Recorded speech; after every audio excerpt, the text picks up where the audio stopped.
जय श्री कृष्ण मित्रों। महाभारत में भीष्म पितामह ने स्पष्ट रूप से कहा था कि जब पितृ प्रसन्न होते हैं तभी देवता प्रसन्न होते हैं, क्योंकि पितरों की संतुष्टि ही देवताओं तक पहुंचने का मार्ग है। गरुड़ पुराण में भी उल्लेख मिलता है कि पितृ पक्ष में जो मनुष्य अपने पितरों का तर्पण नहीं करता उसे जीवन भर सफलता और उन्नति का फल प्राप्त नहीं होता, क्योंकि तर्पण ही वह कड़ी है जो जीवित और दिवंगत आत्माओं के बीच पुल का कार्य करती है। पितृपक्ष में की गई एक छोटी सी चूक या लापरवाही मनुष्य के जीवन में दुख, संकट और बाधाओं को जन्म देती है, जबकि सच्चे भाव और पूर्ण श्रद्धा से किया गया अर्पण भाग्य को बदल देता है और दुर्भाग्य को सौभाग्य में परिवर्तित कर देता है। परंतु यदि पितृ नाराज हो जाए तो क्या होगा? क्या आप जानते हैं कि पितृपक्ष में कौन सा श्राद्ध सबसे महत्वपूर्ण और श्रेष्ठ माना गया है? कौन सा तर्पण आपके पितरों को तुरंत तृप्त कर देता है और उन्हें आशीर्वाद देने के लिए विवश कर देता है? स्वर्ग के द्वार पितरों के लिए किस समय और किन विधियों से खुलते हैं? यह रहस्य गरुड़ पुराण और महाभारत दोनों में विस्तार से बताया गया है। आखिर पितृपक्ष इतना आवश्यक और महत्वपूर्ण क्यों है?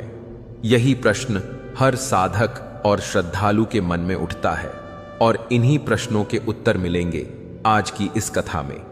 अगर आप चैनल पर नए हैं तो चैनल को अभी सब्सक्राइब करें, क्योंकि आज हम आपके साथ साझा करेंगे कुछ ऐसे अद्भुत बातें और प्रेरणादायी कथाएं जिनके सुनने मात्र से पितृदोष समाप्त हो जाते हैं और मनुष्य को अपार सुख, समृद्धि और शांति का लाभ मिलता है। इन कथाओं का श्रवण करने से मनुष्य के असंख्य पाप नष्ट हो जाते हैं और उसे धन, संपत्ति, संतति और सौभाग्य का वरदान प्राप्त होता है। जब पितरों की कृपा बरसती है तो हर प्रकार के दुख, कष्ट और दोष समाप्त हो जाते हैं और जीवन सुख, संतोष और समृद्धि से भर जाता है। साथ ही आज हम जानेंगे कि भगवान श्री कृष्ण ने धर्मराज युधिष्ठिर और पक्षीराज गरुड़ को पितृदोष निवारण के कौन से उपाय बताए थे, जिनके पालन से व्यक्ति अपने पितरों को संतुष्ट कर सकता है और उनके आशीर्वाद से अपने जीवन को सफलता और खुशी से परिपूर्ण बना सकता है। यही नहीं, श्री कृष्ण ने यह भी कहा था कि जो व्यक्ति पितृपक्ष के महत्व को समझकर श्रद्धा से कर्म करता है उसे किसी भी क्षेत्र में असफलता नहीं मिलती और उसका जीवन श्रेष्ठ आदर्श बन जाता है। अतः मित्रों, पितरों की कृपा पाने और उनका आशीर्वाद प्राप्त करने का यही सही समय है, क्योंकि पितृपक्ष में श्रद्धा और समर्पण से किया गया एक छोटा सा तर्पण भी मनुष्य के जीवन की दिशा बदल सकता है और उसे वह सब कुछ प्रदान कर सकता है जिसकी वह लंबे समय से इच्छा रखता है। इसीलिए श्रद्धा और विश्वास के साथ पितृपक्ष के अवसर पर किए गए हर कर्म में गहरी आस्था जोड़ें, क्योंकि पितरों की प्रसन्नता ही देवताओं की प्रसन्नता का मूल कारण है और यही वह सत्य है जिसे महाभारत और गरुड़ पुराण दोनों बार बार स्मरण कराते हैं, ताकि हर व्यक्ति अपने जीवन को धर्म, सद्भाव और सफलता से भर सके और पितरों की असीम कृपा से जीवन को सुख और शांति की ओर ले जा सके। क्योंकि जब पितृ प्रसन्न होते हैं तभी समस्त विघ्न दूर होते हैं और जीवन में सुख, शांति और उन्नति के द्वार खुल जाते हैं, जिन्हें सुनकर और समझकर हम अपने जीवन को उत्तम बना सकते हैं। इसलिए यह स्मरण रखना आवश्यक है कि पितृपक्ष केवल एक कर्मकांड नहीं बल्कि जीवन का आध्यात्मिक आधार है और इसकी महत्ता को समझकर ही हम वास्तविक सुख और प्रगति प्राप्त कर सकते हैं। यही कारण है कि प्राचीन आरसी मुनियों ने पितृ को धर्म का अत्यंत महत्वपूर्ण हिस्सा बताया है और आज भी यह उतना ही प्रासंगिक है जितना हजारों वर्ष पूर्व था, क्योंकि पितृ केवल स्मरण करने से ही प्रसन्न होते हैं और उनके आशीर्वाद से मनुष्य सभी प्रकार के सुख, सौभाग्य और सफलता प्राप्त कर सकते हैं। मित्रों, सनातन धर्म का आधार केवल पूजा पाठ तक सीमित नहीं है, बल्कि यह गहराई से कृतज्ञता की भावना से जुड़ा हुआ है, क्योंकि यही भाव हमें अपने पूर्वजों और माता पिता को देवतुल्य मानने की प्रेरणा देता है। हमारे शास्त्रों ने स्पष्ट रूप से कहा है, मातृ देवो भव पितृ देवो भव, अर्थात माता पिता और पूर्वज देवताओं के समान पूजनीय है। धर्म ग्रंथों में पितरों को देवताओं से भी पहले पूजनीय बताया गया है, क्योंकि उनका आशीर्वाद ही सत्य, धर्म, धन, समृद्धि और दीर्घायु का आधार बनता है। महाभारत काल का एक प्रसंग हमें यह सिखाता है। महान दानी कर्ण जब मृत्यु के पश्चात स्वर्ग लोक में पहुंचे तो उन्हें सोने, चांदी और रत्नों से सुसज्जित महलों में स्थान तो मिला, किंतु भोजन नहीं मिला। तब कर्ण ने आश्चर्य से यमराज से पूछा, मुझे भोजन क्यों नहीं दिया जा रहा? यमराज ने उत्तर दिया, तुमने जीवन भर सोना, चांदी और रत्नों का दान तो किया, परंतु अन्नदान और पितृतर्पण का पुण्य नहीं कमाया। इस कारण तुम्हारे पितर रुष्ट हैं। कर्ण ने प्रार्थना की, मुझे ज्ञात ही नहीं था कि मेरे पिता कौन है, क्योंकि मैं तो कुमारी का पुत्र था। कृपा कर मुझे धरती पर कुछ समय भेज दीजिए, ताकि मैं अपनी भूल सुधार कर पितरों का तर्पण कर सकूं। यमराज ने दया करते हुए उसे 16 दिन का समय पृथ्वी पर लौटने का अवसर दिया। कर्ण ने इस अवसर का उपयोग करते हुए विधिपूर्वक पिंडदान और श्राद्ध किया और अपने पितरों को तृप्त कर दिया। यही कारण है कि आज भी पितृपक्ष में पिंडदान, तर्पण और दान का विशेष महत्व माना गया है। मनुष्य जब जन्म लेता है तो वह 3 प्रकार के आर्ण लेकर आता है। पहला देवण, जिसे यज्ञ और पूजन से चुकाया जाता है। दूसरा आर्शीर्ण, जिसे ज्ञान, शिक्षा और धर्म के पालन से चुकाया जाता है। तीसरा पितृ आर्ण, जो माता पिता और पूर्वजों का आर्ण है। इसे केवल श्राद्ध और तर्पण से ही चुकाया जा सकता है। इस पितृ अर्ण की पूर्ति के लिए हमारे शास्त्रों ने पितृपक्ष की परंपरा निर्धारित की। भाद्रपद पूर्णिमा के अगले दिन से लेकर आश्विन अमावस्या तक 16 दिनों का समय विशेष रूप से पितरों के श्राद्ध और तर्पण हेतु नियत किया गया है। ऐसा माना जाता है कि इस अवधि में पितर अदृश्य रूप से धरती पर अपने वंशजों की प्रतीक्षा करते हैं, ताकि वे श्रद्धा से अर्पित अन्न, जल और तर्पण को स्वीकार कर सकें। गरुड़ पुराण में कहा गया है, पिंडो दत्तो जलम दत्तम यत्कृतम तर्पणम द्विज अदृष्टम दृष्टव भति तृप्तर भवती शाश्वती, अर्थात श्राद्ध में दिया गया अन्न और जल पितरों तक अदृश्य रूप से पहुंचता है और उन्हें शाश्वत तृप्ति प्रदान करता है। श्राद्ध शब्द की उत्पत्ति भी श्रद्धाया यथतत श्राद्धम से हुई है, जिसका तात्पर्य है कि श्रद्धा से किया गया कर्म ही श्राद्ध कहलाता है। महाभारत के शांति पर्व में एक प्रसंग आता है। युद्ध समाप्त हो चुका था और हस्तिनापुर का सिंहासन धर्मराज युधिष्ठिर को मिल चुका था, लेकिन उनका मन शांति से रहित था। वे चिंतित रहते थे, क्योंकि कुरुक्षेत्र की भूमि पर रक्त बहा था और उनके पितामह भीष्म, गुरु द्रोणाचार्य, ज्येष्ठ भ्राता कर्ण और असंख्य संबंधी युद्ध में मारे गए थे। एक दिन उन्होंने श्री कृष्ण से निवेदन किया, हे माधव, यह राज सिंहासन मेरे लिए बोझ बन गया है, क्योंकि मुझे भय है कि कहीं मेरे पितर प्रेत बनकर भटक ना रहे हो। उनके उद्धार का क्या उपाय है? श्री कृष्ण ने उत्तर दिया, धर्मराज, जिन्होंने धर्म की रक्षा हेतु प्राण त्यागे हैं, वे स्वर्ग लोक में प्रतिष्ठित हैं, किंतु जिनके मन में श्राद्ध की आशा थी, उनके उद्धार के लिए श्राद्ध आवश्यक है। इसी समय को महालय कहा गया। जब सूर्य कन्या राशि में प्रवेश करता है, तब यमराज पितरों के द्वार खोलते हैं और पितर गंगा, यमुना तथा पृथ्वी के उन स्थानों पर जाते हैं जहां उनके वंशज तर्पण और श्राद्ध करते हैं। इस काल को पितृपक्ष कहते हैं। यदि इस काल में कोई वंशज श्रद्धा और आस्था से तर्पण करता है, तो पितर तृप्त होकर उसे अखंड आशीर्वाद देते हैं और उसके वंश में सुख शांति स्थापित होती है। युधिष्ठिर ने पुनः प्रश्न किया, हे माधव, मनुष्य के जीवन में सबसे महत्वपूर्ण पूजा कौन सी है? देवताओं की, आर्षियों की या पितरों की? तो मित्रों, यही प्रश्न आज भी हम सबके मन में उठता है कि सच्चे सुख, उन्नति और आशीर्वाद का मूल स्रोत क्या है? देवताओं की पूजा, आर्षियों की सेवा या पितरों की? श्री कृष्ण ने उत्तर दिया, धर्मराज, देवता तभी प्रसन्न होते हैं जब पितृ प्रसन्न होते हैं, क्योंकि यदि पितर रुष्ट हो जाए तो देवता भी प्रसन्न होकर फल नहीं देते और मनुष्य के यज्ञ तथा पूजन निष्फल हो जाते हैं। यही कारण है कि श्राद्ध और तर्पण का विधान हमारे धर्म ग्रंथों में सबसे श्रेष्ठ माना गया है।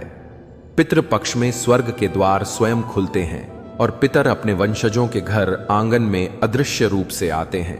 युधिष्ठिर ने उत्सुकतावश प्रश्न किया, क्या केवल अन्न देने से पितर तृप्त हो जाते हैं?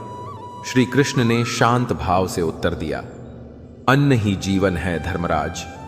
जब श्रद्धा और आस्था से अन्न, जल और पिंड अर्पित किए जाते हैं तो उनका सूक्ष्म अंश पितरों तक पहुंचता है। जैसे सुगंध अदृश्य होकर पूरे वातावरण में फैल जाती है, वैसे ही श्राद्ध का पुण्य फल पितरों तक पहुंच जाता है। श्री कृष्ण ने आगे कहा कि श्राद्ध करते समय यह भाव रखना चाहिए कि यह अर्पण निश्चित रूप से मेरे पितरों तक पहुंचे। श्रद्धा का भाव ही श्राद्ध का वास्तविक प्राण है। श्राद्ध 3 प्रकार से किया जाता है। पहला है नित्य तर्पण, जिसमें प्रतिदिन जल और तिल से पितरों को स्मरण किया जाता है। दूसरा है मासिक अमावस्या श्राद्ध, जिसमें पिंडदान का विशेष महत्व है। तीसरा है पितृपक्ष का वार्षिक श्राद्ध, जब स्वर्ग के द्वार खुलते हैं और पितरों का आगमन होता है। इन तीनों में पितृपक्ष का श्राद्ध सबसे महत्वपूर्ण है, क्योंकि इस काल में किया गया पिंडदान अनगिनत यज्ञों से भी अधिक फलदायी होता है। हे धर्मराज, पुराणों में एक राजा धुंधार की कथा मिलती है। वह राजा अत्यंत पराक्रमी और प्रतापी था, परंतु उसने कभी पितरों का तर्पण नहीं किया।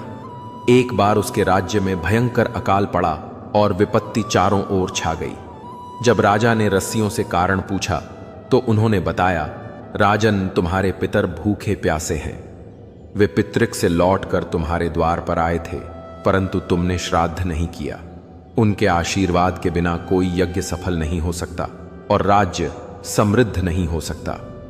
राजा ने तुरंत गंगा तट पर जाकर विधि पूर्वक पिंडदान और तर्पण किया। उसी रात उसे स्वप्न में अपने पितर दिखाई दिए और उन्होंने कहा, वंशज, आज स्वर्ग के द्वार हमारे लिए खुले और तुम्हारे पिंडदान से हम तृप्त हुए। अब तुम्हारा राज्य सुख समृद्धि से भर जाएगा।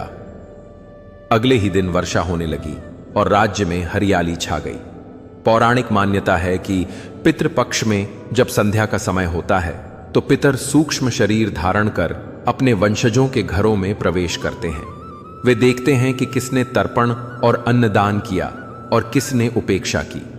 यदि वंशज श्रद्धा से तर्पण करता है तो पितर प्रसन्न होकर आशीर्वाद देते हैं, और यदि वंशज भूल जाता है तो वे निराश होकर लौट जाते हैं।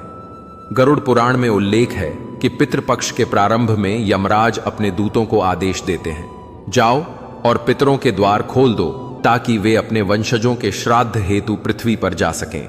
इस प्रकार हर वर्ष पितरों के लिए स्वर्ग द्वार खुलते हैं और वे अपने कुल की ओर बढ़ते हैं।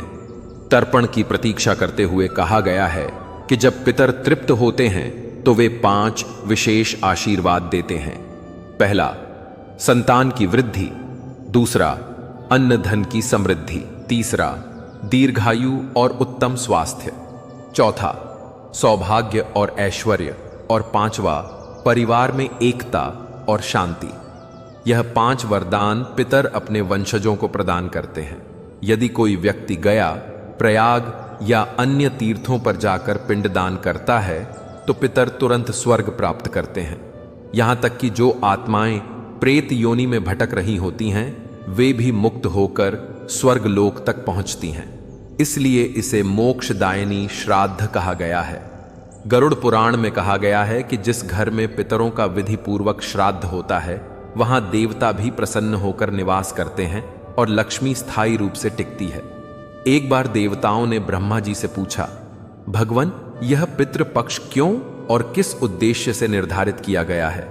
ब्रह्मा जी ने उत्तर दिया, हे देवकी, जब कोई मनुष्य अपने स्वर्गीय पुण्य का भोग कर पुनः धरती पर जन्म लेता है, तब उसके पितर पितृक में रहते हैं और चाहते हैं कि उनके वंशज उन्हें स्मरण करें।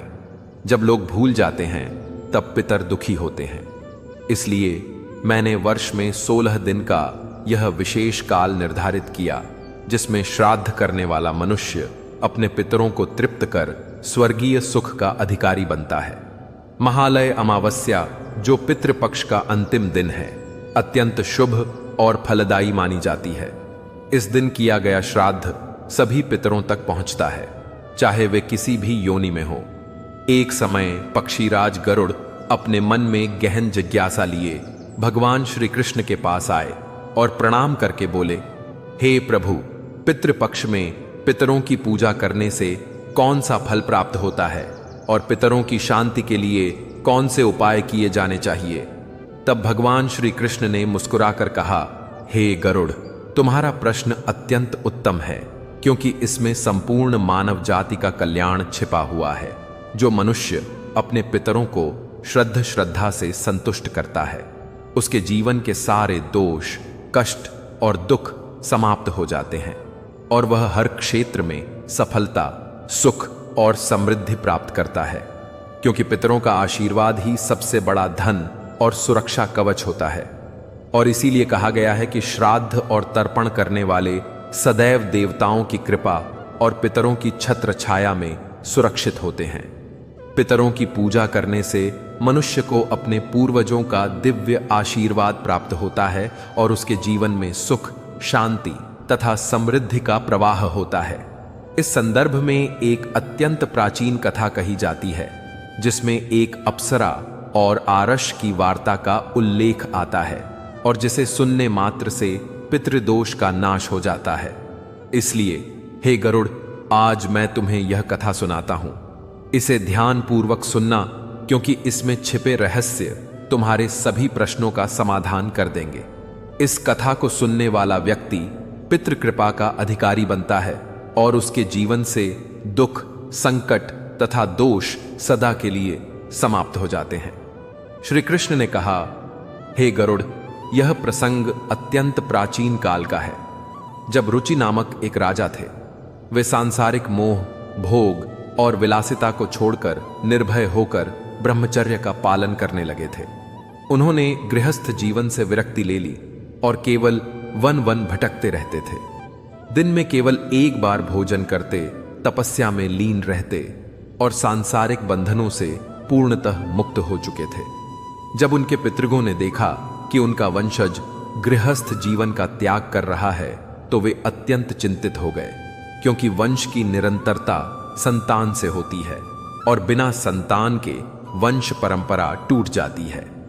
पितरों ने विचार किया कि यदि हमारा वंशज ऐसे ही वैराग्य में जीवन व्यतीत करता रहा तो वंश समाप्त हो जाएगा। इसलिए वे स्वयं रुचि आरश के पास प्रकट हुए। जब रुचि गहन ध्यान में लीन थे, तभी उनके समक्ष 4 दिव्य आत्माएं प्रकट हुईं। उन्हें देखकर आर्षि आश्चर्यचकित रह गए और विनम्र होकर प्रणाम किया तथा पूछा, हे महान आत्माओं, आप कौन हैं और किस कारण मेरे सम्मुख पधारे हैं? तब वे दिव्य आत्माएं बोली, वत्स, हम तुम्हारे पितर हैं और तुम्हारे इस वैराग्यपूर्ण आचरण से अत्यंत दुखी हैं। इसलिए हम तुम्हें मार्गदर्शन देने आए हैं। ऋषि ने आदरपूर्वक कहा, हे पूर्वजों, आप सभी के दर्शन पाकर मैं कृतार्थ हुआ हूं, किंतु आप मेरे आचरण से असंतुष्ट क्यों हैं? कृपया विस्तार से बताइए कि मुझसे ऐसी कौन सी भूल हुई है जिससे आप दुखी हैं। तब पितर बोले, वत्स, तुमने विवाह क्यों नहीं किया? विवाह मनुष्य जीवन का आधार है। विवाह से ही वंश चलता है और संतान के माध्यम से पितृ आस से मुक्ति मिलती है। गृहस्थ आश्रम ही ऐसा मार्ग है जिसमें देवताओं की पूजा, पितरों का तर्पण, ऋषियों का सम्मान और याचकों का सत्कार संभव है। जो व्यक्ति विवाह नहीं करता और संतान उत्पन्न नहीं करता, वह देव आरण और पितृ आरण से मुक्त नहीं हो सकता। संसार में प्रत्येक मनुष्य उर्षियों, देवताओं, पितरों और प्राणियों का ऋणी होता है। संतान की उत्पत्ति के बिना तुम स्वर्ग कैसे प्राप्त करोगे? देव पूजा, पितृतर्पण और गृहस्थ जीवन के बिना मोक्ष प्राप्त करना कठिन है। यदि तुम विवाह से विमुख रहोगे तो मरने के बाद नरक प्राप्त करोगे और अगले जन्म में भी कष्ट भोगोगे। यह सुनकर आरषि रुचि ने उत्तर दिया, हे पितरों, विवाह जीवन में बंधन और दुख का कारण बनता है। स्त्री संघ और परिग्रह से पाप बढ़ता है और अंत समय में अधोगति होती है। मैंने इसी कारण विवाह नहीं किया है। मेरे लिए वह श्रेष्ठ है जो अविवाहित रहकर प्रतिदिन ज्ञान का अभ्यास करता है और विद्या के अमृत से आत्मा को निर्मल करता है। इंद्रियों को वश में रखकर आत्मा को शुद्ध करना ही सच्चा साधन है। यह सुनकर पितरों ने कहा, वत्स, तुम्हारा कथन एक हद तक उचित है, किंतु यह मार्ग पूर्ण कल्याणकारी नहीं है। केवल संयम और वैराग्य से पितृ आरण का निवारण नहीं होता। गृहस्थ जीवन से ही संतुलन बनता है। इंद्रियों पर नियंत्रण रखते हुए विवाह करके संतान उत्पन्न करने और पितरों का तर्पण करने से ही स्वर्ग और मोक्ष प्राप्त होता है।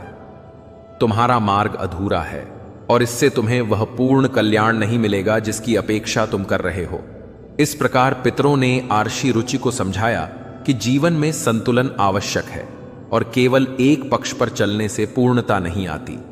गृहस्थ धर्म, देव पूजन और पितृ तर्पण को साथ लेकर चलना ही सच्चा धर्म है।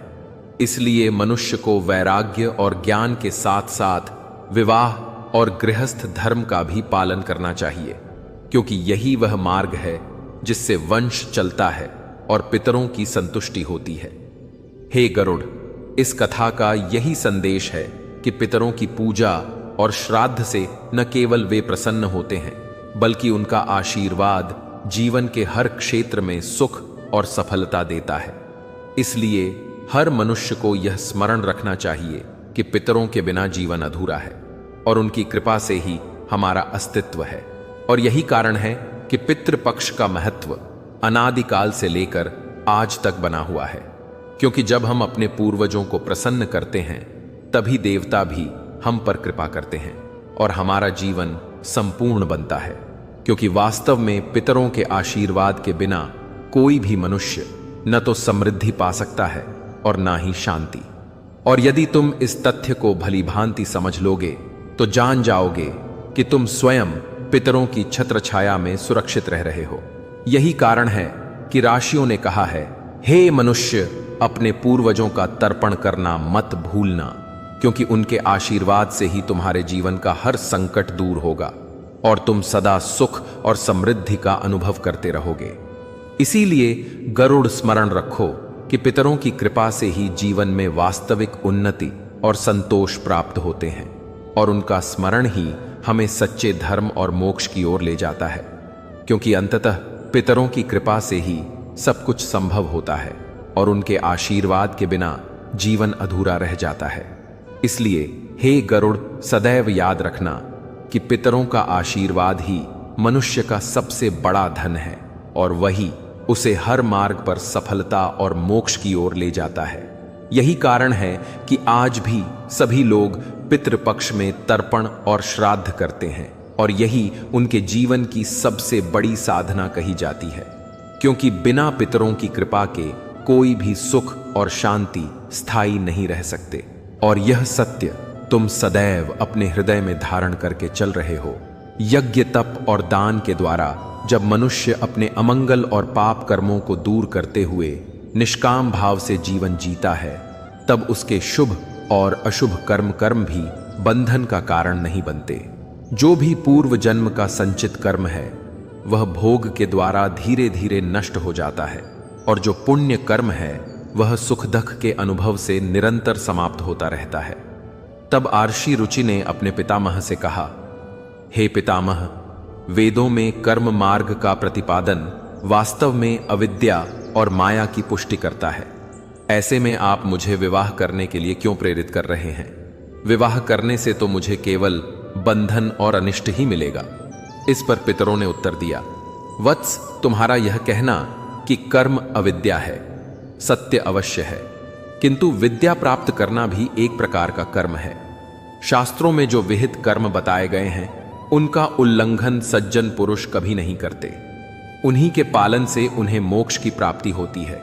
शास्त्रों में पुरुष को विवाह करने की आज्ञा दी गई है और विवाह न करने पर पुरुष को मुक्ति नहीं मिलती।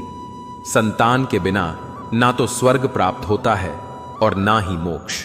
संतान द्वारा किए गए श्राद्ध कर्म से ही पूर्वज संतुष्ट होते हैं और उनकी आत्मा तृप्ति पाती है। अतः हे पुत्र, तुम्हें विधि पूर्वक विवाह अवश्य करना चाहिए। यदि तुम विवाह नहीं करोगे तो तुम्हारे सभी कर्म व्यर्थ हो जाएंगे और जीवन में केवल विफलता ही शेष रह जाएगी। हमारा वंश समाप्त हो जाएगा और हमारी आत्माएं अतृप्त ही भटकती रहेंगी। केवल विवाह करके संतान उत्पन्न करने से ही तुम अपने पितरों को संतुष्ट कर सकोगे।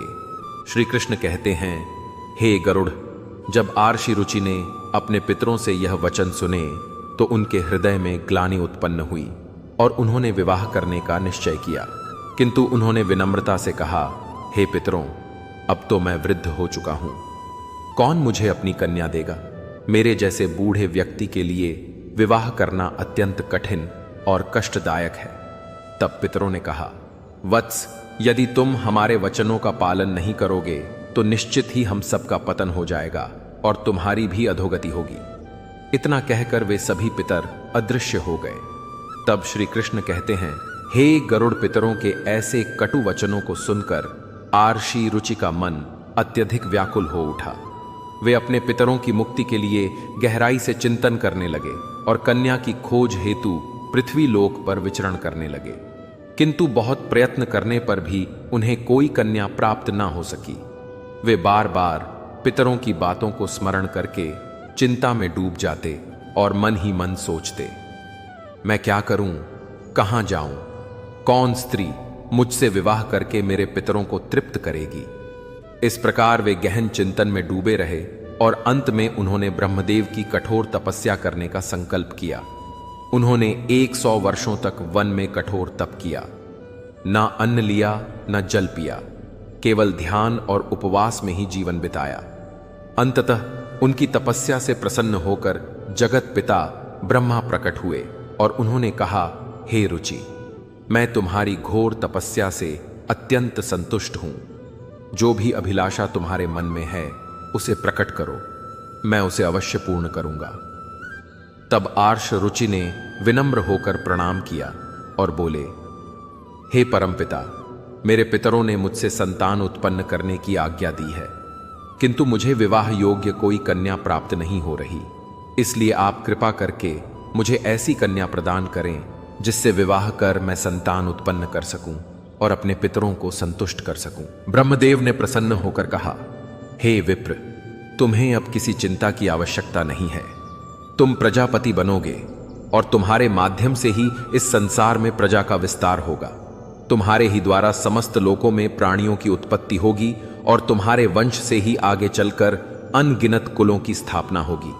तुम्हारे परिश्रम और तप के कारण तुम्हें यह विशेष वरदान प्रदान किया जाता है कि अब तुम्हारे द्वारा ही नई सृष्टि होगी। तुम्हारे पितरों ने स्पष्ट कहा था कि तुम्हें जीवन में स्त्री से विवाह करना ही चाहिए, क्योंकि विवाह से ही वंश की निरंतरता बनी रहती है और पितरों को तृप्ति प्राप्त होती है। इस अभिलाषा को हृदय में धारण करते हुए तुम्हें पितरों की पूजा और तर्पण अवश्य करना चाहिए, क्योंकि उनके प्रसन्न होने पर ही तुम्हारी यह कामना पूर्ण होगी और तुम्हें उत्तम एवं गुणवान पत्नी की प्राप्ति होगी। इस प्रकार उपदेश देकर स्वयं ब्रह्मदेव अंतर्धान हो गए। ब्रह्मा जी के वचन सुनकर महर्षि रुचि ने पुनः अपने पितरों को प्रसन्न करने का दृढ़ निश्चय किया और वे एक पवित्र नदी के तट पर पहुंचे, जहां एकांत में उन्होंने श्रद्धा भाव से पितरों का तर्पण किया और उन्हें संतृप्त किया। तत्पश्चात वे एकाग्रचित्त होकर भक्ति भाव से अपने पितरों की स्तुति करने लगे। श्री कृष्ण ने कहा, हे गरुड़, जो स्तुति महर्षि रुचि ने अपने पितरों के लिए की, उसे प्रत्येक मनुष्य को श्रद्धा भाव से सुनना चाहिए। यह स्तुति इतनी प्रभावशाली है कि इसके श्रवण मात्र से ही असंख्य पापों का क्षय होता है और सभी पितृदोष नष्ट हो जाते हैं। यही कारण है कि इसे सुनने वाले को पितरों का दिव्य आशीर्वाद प्राप्त होता है। अब ध्यान पूर्वक सुनो वह स्तुति जो अधिदेवता स्वरूप में स्थित हैं और श्राद्ध काल में श्रद्धा मंत्र से देवताओं के द्वारा तृप्त किए जाते हैं। उन सभी दिव्य पितरों को मैं नमस्कार करता हूं। स्वर्गलोक में स्थित महर्षि गण जिन्हें मानसिक श्राद्ध द्वारा भक्ति भाव से तृप्त करते हैं, उन सभी पूर्वजों को भी मैं प्रणाम करता हूं। अग्निस्वात, वर्ष, आज्ञा और सोमपति गण जो इस श्राद्ध में सम्मिलित होकर पिंडदान से संतुष्ट होते हैं, वे मेरे पितरों को तृप्त करें और कृपा करें। आगे रुचि ने कहा, इस स्तुति के साथ ही वातावरण में एक दिव्य तेज प्रकट हुआ जिसने संपूर्ण आकाश को आलोकित कर दिया। उस अद्भुत प्रकाश को देखकर आश रुचि घुटनों के बल बैठकर पुनः अपने पितरों की स्तुति करने लगे। उनकी भक्ति और समर्पण से प्रसन्न होकर पितृ प्रकट हुए और बोले, हे पुत्र, तुम्हारी इस स्तुति से हम अत्यंत प्रसन्न हैं। अब तुम अपनी इच्छा निसंकोच कहो। नतमस्तक होकर रुचि ने निवेदन किया, हे पितृदेव, ब्रह्मदेव ने मुझे प्रजापति बनाकर सृष्टि की रक्षा का कार्य सौंपा है। इसीलिए मैं आपसे एक ऐसी पत्नी की कामना करता हूं जो गुणवान, धर्मनिष्ठ और सद्गुणों से युक्त हो, जिससे मुझे संतान प्राप्त हो और मेरे पितरों की तृप्ति हो सके। पितरों ने उत्तर दिया, वत्स, इसी स्थान पर अभी तुम्हें उत्तम पत्नी की प्राप्ति होगी। तुम्हें मनोरमा नामक कन्या पत्नी के रूप में मिलेगी और उससे तुम्हें एक पुत्र उत्पन्न होगा जो बुद्धिमान, बलशाली और पराक्रमी होगा। वह मनु नाम से तीनों लोकों में विख्यात होगा और आगे चलकर उसके भी अनेक महान पुत्र होंगे जो पृथ्वी की रक्षा करेंगे। इतना कहकर पितरों ने आशीर्वाद दिया और अंतर्धान हो गए। पितरों के अदृश्य होते ही उसी क्षण पितरों की कृपा से नदी के मध्य से एक दिव्य अप्सरा प्रकट हुई। वह अत्यंत सुंदर थी और उसकी वाणी मधुरता से भरी हुई थी। उसने महर्षि रुचि से कहा, हे तपस्वी वरुण पुत्र, महर्षि पुष्कर के द्वारा मेरी एक अद्भुत और सुंदर कन्या उत्पन्न हुई है। उसका नाम मानिनी है। मैं उस रूपवती कन्या को तुम्हें पत्नी के रूप में प्रदान करती हूं। तुम उससे विवाह करो। उससे तुम्हें एक अतिशय तेजस्वी और विद्वान पुत्र की प्राप्ति होगी जो मनु नाम से संसार में प्रसिद्ध होगा। इस प्रकार पितरों की कृपा और अप्सरा की आज्ञा से महर्षि रुचि ने उस कन्या से विवाह किया। श्री कृष्ण कहते हैं, हे गरुड़, जिस प्रकार आशी रुचि ने अपने पितरों को भक्ति और श्रद्धा से प्रसन्न करके विवाह योग्य कन्या की प्राप्ति की और अपने वंश की निरंतरता सुनिश्चित की, उसी प्रकार हर मनुष्य को चाहिए कि वह अपने पितरों के प्रति आदर और समर्पण भाव रखे, क्योंकि यही वह मार्ग है जिससे वंश उन्नति और जीवन की पूर्णता मिलती है।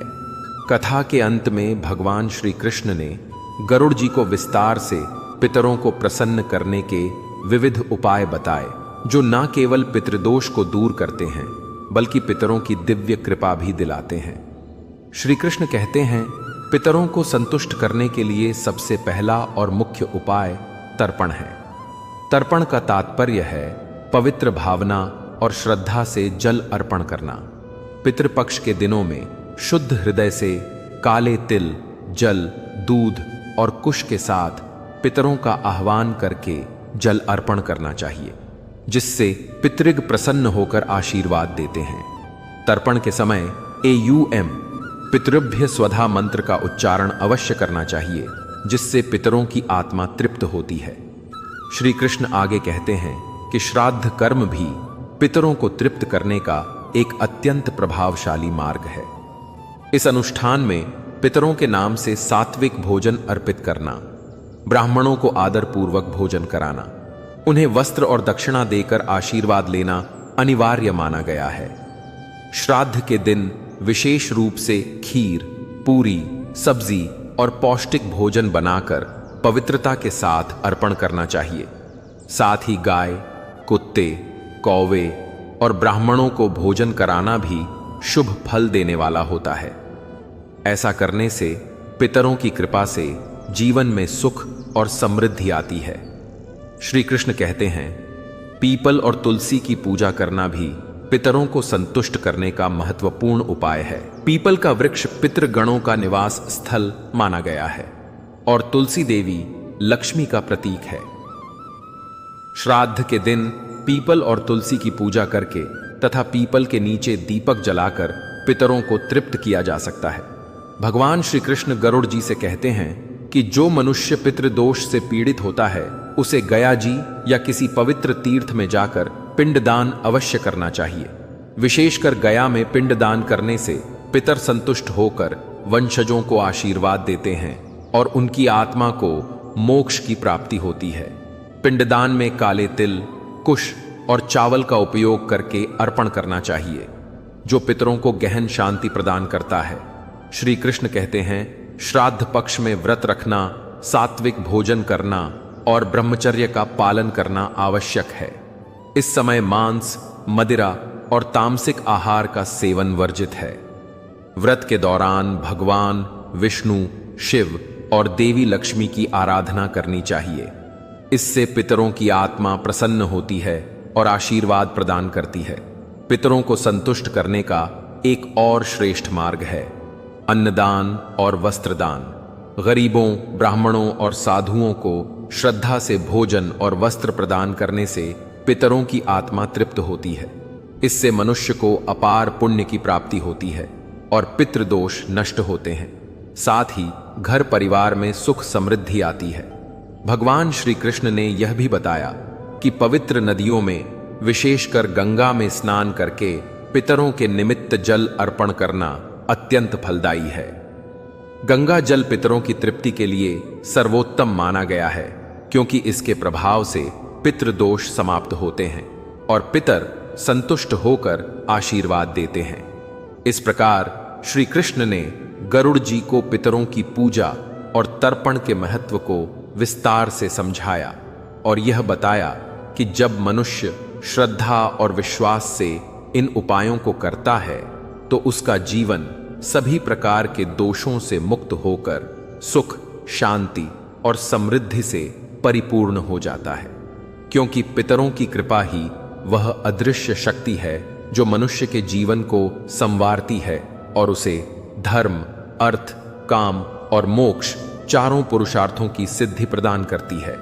इसीलिए श्री कृष्ण कहते हैं कि पितरों की उपासना केवल एक कर्तव्य ही नहीं बल्कि संपूर्ण जीवन की सफलता का आधार होती है, और जब मनुष्य इसे हृदय से करता है तो उसका वंश निरंतर उन्नति करता है और उसका जीवन सार्थक होता है। यही कारण है कि पितरों की आराधना को शास्त्रों में सर्वोत्तम कर्म कहा गया है, क्योंकि पितृग अदृश्य होते हुए भी संतानों के जीवन का मार्ग प्रशस्त करते हैं और उनका आशीर्वाद ही जीवन की सभी बाधाओं को दूर करके परम शांति प्रदान करता है। इसलिए जो लोग श्रद्धा भाव से पितरों की पूजा करते हैं वे सदा सुखी रहते हैं और उनके वंशज भी दिव्य आशीष से परिपूर्ण होते हैं। यही कारण है कि श्री कृष्ण कहते हैं, हे गरुड़, पितरों को तृप्त करना ही वास्तविक धर्म है, क्योंकि वे ही जीवन के संरक्षक होते हैं। इसीलिए पितरों की उपासना, श्राद्ध, तर्पण, दान और तीर्थ स्नान जैसे उपाय मनुष्य को अवश्य करने चाहिए, क्योंकि यही उपाय पितरों को प्रसन्न करके जीवन को सफल और वंश को महान बनाने वाले होते हैं। इसीलिए कहा गया है कि पितरों की कृपा से ही संतान उन्नति करती है, वंश पुष्ट होता है और जीवन की सभी बाधाएं समाप्त होती हैं, क्योंकि पितृग सदैव अपने वंशजों की रक्षा करने वाले दिव्य संरक्षक होते हैं। इसलिए हे गरुड़, श्री कृष्ण कहते हैं, पितरों को प्रसन्न करना ही सबसे बड़ा धर्म और सर्वोच्च कर्तव्य है, क्योंकि जब वे संतुष्ट होते हैं तब समस्त लोकों में मंगल की स्थापना होती है और मनुष्य को जीवन के हर क्षेत्र में सफलता प्राप्त होती है। इस प्रकार पितरों की कृपा से ही जीवन आलोकित होता है और वंशज धर्म और कर्तव्य पथ पर सदैव अग्रसर होते हैं। यही कारण है कि पितरों का स्मरण, उनका पूजन और उनका तर्पण शास्त्रों में अनिवार्य माना गया है, क्योंकि पितरों की कृपा से ही जीवन के सभी कार्य सफल होते हैं। अतः श्री कृष्ण कहते हैं, हे गरुड़, पितरों की पूजा और तर्पण न केवल एक धार्मिक अनुष्ठान है बल्कि यह जीवन की प्रगति का सबसे बड़ा रहस्य है, और जब मनुष्य इसे सच्चे मन से करता है तब उसका जीवन दोष मुक्त और समृद्धिशाली बन जाता है, क्योंकि पितृगण वास्तव में वंश के रक्षक और जीवन के मार्गदर्शक होते हैं। यही कारण है कि श्री कृष्ण कहते हैं कि पितरों की पूजा, श्राद्ध और तर्पण करने से मनुष्य न केवल इस लोक में सुख और सफलता प्राप्त करता है बल्कि परलोक में भी पितरों का सानिध्य और आशीर्वाद प्राप्त करता है। यही कारण है कि पितरों का स्मरण, उनकी पूजा और तर्पण करना मनुष्य के लिए सर्वोत्तम धर्म और कर्तव्य माना गया है, क्योंकि पितृग ही अदृश्य रूप से अपने वंशजों की रक्षा करने वाले सच्चे संरक्षक होते हैं। इसीलिए श्री कृष्ण कहते हैं, हे गरुड़, पितरों को प्रसन्न करके ही मनुष्य अपने जीवन में वास्तविक सुख, समृद्धि और शांति प्राप्त करता है, क्योंकि पितृग सदैव अपने वंशजों पर कृपा दृष्टि रखते हैं और यही उनका आशीर्वाद जीवन को उज्जवल बनाता है और सभी संकटों को दूर करता है। अतः हे गरुड़, याद रखो कि पितरों की आराधना ही सबसे महान कर्तव्य और श्रेष्ठ धर्म है, क्योंकि पितृगण ही वंश की उन्नति और जीवन की प्रगति के वास्तविक आधार होते हैं। गंगा में पवित्र स्नान करने से मनुष्य के भीतर संचित पाप और दोष धुल जाते हैं तथा पितरों की आत्मा को गहन शांति प्राप्त होती है। इस पुण्य कार्य से पितर प्रसन्न होकर अपने वंशजों को दीर्घायु, समृद्धि और सुख का आशीर्वाद प्रदान करते हैं। श्री कृष्ण कहते हैं, हे गरुड़, पितरों को प्रसन्न करने का सर्वोत्तम मार्ग केवल जल अर्पण या स्नान तक सीमित नहीं है, बल्कि सत्संग में सम्मिलित होना और पवित्र ग्रंथों का श्रवण तथा पाठ करना भी उतना ही महत्वपूर्ण है। विशेषकर भगवत गीता का नियमित पाठ जीवन को शुद्ध और आलोकित करता है। गीता के 7वें और 11वें अध्याय का श्रवण और पाठ पितरों की आत्मा को गहन शांति देता है और उनके आशीर्वाद से वंशज सदैव सुरक्षित और समृद्ध बने रहते हैं। भगवान श्री कृष्ण गरुड़ जी को यह समझाते हुए कहते हैं कि जो भी मनुष्य श्रद्धा और विश्वास के साथ इन उपायों को करता है, उसके जीवन में कोई भी बाधा स्थायी रूप से टिक नहीं पाती। पितरों की कृपा से उसके दोष नष्ट होते हैं और परिवार में सुख, शांति और सौहार्द बना रहता है। श्री कृष्ण कहते हैं, नियमित रूप से पितरों की पूजा, तर्पण और दान करने से पितृदोष से मुक्ति मिलती है और पितृग संतुष्ट होकर वंशजों को आशीर्वाद देते हैं। इसी कारण कहा गया है कि पितरों का स्मरण और तर्पण करना हर मानव का कर्तव्य है। श्री कृष्ण ने गरुड़ जी को यह भी बताया कि हे पक्षीराज, जो व्यक्ति इन उपायों का नियम पूर्वक पालन करता है, वह कभी पितृदोष से ग्रस्त नहीं होता और उसके पितर सदैव प्रसन्न होकर उसके परिवार की रक्षा करते हैं। आगे भगवान श्री कृष्ण ने एक प्रसंग का उल्लेख करते हुए कहा कि सत्य युग में रुक्मांगद नामक राजा अत्यंत धर्मनिष्ठ और वचनबद्ध था। उसने प्रतिज्ञा की थी कि किसी भी स्थिति में धर्म नियम नहीं तोड़ेगा। एक बार पितृपक्ष आया और राजा ने श्राद्ध का व्रत किया। उसी समय नारद मुनि प्रकट हुए और बोले, राजन, इस बार देवताओं के लोक में एक महान यज्ञ होने जा रहा है, आपको वहां उपस्थित होना आवश्यक है। रुक्मांगद ने विनम्रता से उत्तर दिया कि मुनिवर, पितृपक्ष में श्राद्ध त्यागना अधर्म होगा और मैं ऐसा अपराध नहीं कर सकता। तब नारद जी ने कहा कि राजन, यह देवताओं का आदेश है, आपको अवश्य जाना होगा। यहां आपके स्थान पर आपकी रानी यह व्रत निभाएगी। राजा अनिच्छा से देवताओं के यज्ञ में गए और रानी ने श्राद्ध का अनुष्ठान किया, किंतु एक दिन वह भूलवश व्रत में चूक गई। जब राजा वापस आए तो पितर अत्यंत अप्रसन्न हुए और स्वप्न में प्रकट होकर कहने लगे कि राजन, तुमने हमें भूखा रखा है, अब तुम्हारे वंश पर संकट अवश्य आएगा। यह सुनकर राजा अत्यंत दुखी हुए और उन्होंने प्रायश्चित करने का संकल्प लिया।